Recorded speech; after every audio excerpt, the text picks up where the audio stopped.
incongruity to create something that's absurd, or something that we consider absurdity. So, or surrealism. This is what surrealism is. Salvador Dali exemplified this. He juxtaposed the subconscious and the dream state, right?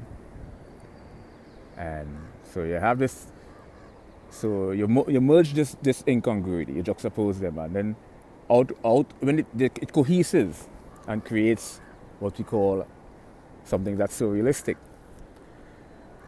right? But then augmentation of one's ambition.